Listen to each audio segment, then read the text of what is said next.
Salam saudara terkasih dalam Kristus Yesus. Kita jumpa hari ini pada renungan harian Embun Pagi. Dan kita akan menjalani sepanjang hari dan mengawali awal pekan kita.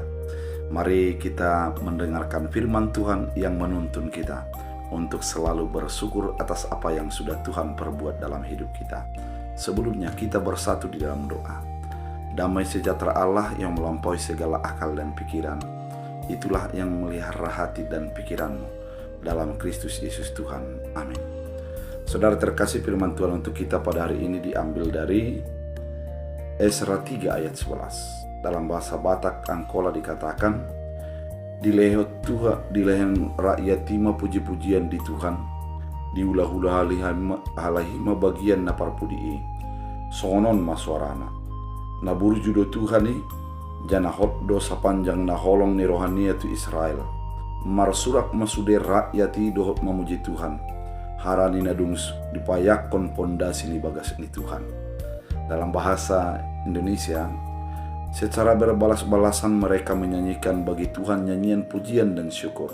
Sebab ia baik, bahwasanya untuk selama-lamanya kasih setianya kepada Israel. Dan seluruh umat bersorak-sorai dengan nyaring sambil memuji Tuhan. Oleh karena dasar rumah Tuhan telah diletakkan. Demikian firman Tuhan. Saudara terkasih dalam Kristus Yesus, ketika bait suci sudah diruntuhkan pada pembuangan Babel pada tahun 700-an sebelum Masehi, maka kemudian dibangunlah bait Allah kembali. Dengan pembangunan itu sesungguhnya memakan waktu yang cukup lama, hingga pada masa Esra kembali dibangun bait Allah. Ketika setelah dibangun bait Allah itu, maka ada sebuah euforia yang menyatakan kebaikan Tuhan bagi umat Israel itu. Sesungguhnya bagi bangsa Israel, ketika dikatakan bait Allah, maka disimbolkan adalah simbol kehadiran Allah di tengah-tengah bangsa itu. Karena memang sejak mereka di padang gurun, ketika ada disebut dengan kemah, yaitu kemah tempat beribadah, dan di atas kemah itu ada awan, maka orang Israel menganggap kehadiran Allah menjadi nyata ketika Allah hadir melalui awan yang di atas daripada mezbah itu.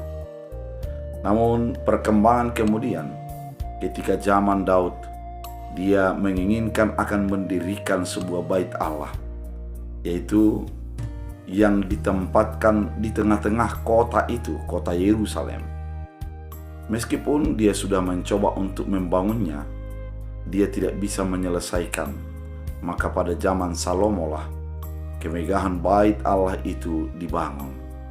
Dengan demikian, ada sebuah kesenangan bagi kehidupan bangsa itu, di mana bait Allah sudah berdiri, bait Allah sudah ada di tengah-tengah mereka.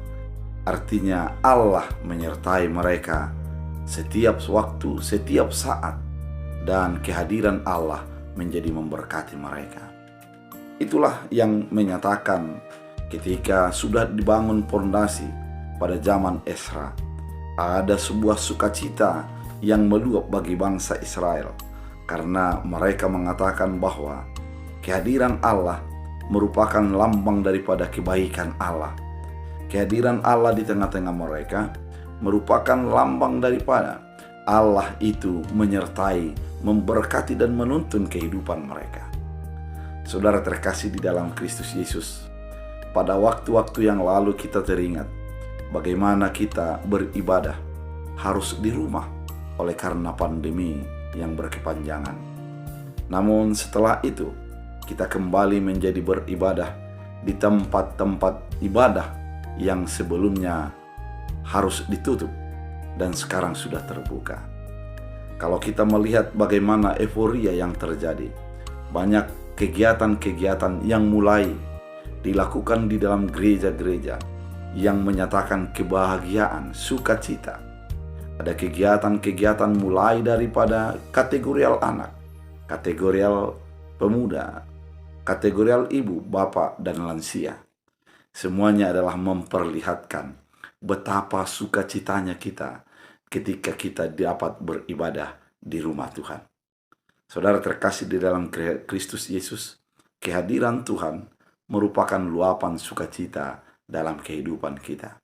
Ketika kita sudah melihat Tuhan hadir, kita merasakan kehadiran Tuhan bagi kehidupan kita, maka pada saat itulah kita menyatakan Tuhan itu baik dan bahwasanya untuk selama-lamanya kasih setianya. Firman ini mengingatkan kehadiran Tuhan adalah kebaikan dan menunjukkan kasih setia. Biarlah kita hidup di dalam kebaikan Tuhan. Kita berdoa. Terima kasih Tuhan atas firman yang Kau nyatakan, mengingatkan kami, Allah yang hadir adalah simbol kebaikan, sukacita bagi kehidupan kami. Biarlah setiap kami merasakan kebaikan dan sukacita daripada Tuhan. Biarlah firman ini menjadi berakar, berbuah, bertumbuh bagi hidup kami. Dalam Kristus Yesus. Amin. Tuhan Yesus memberkati.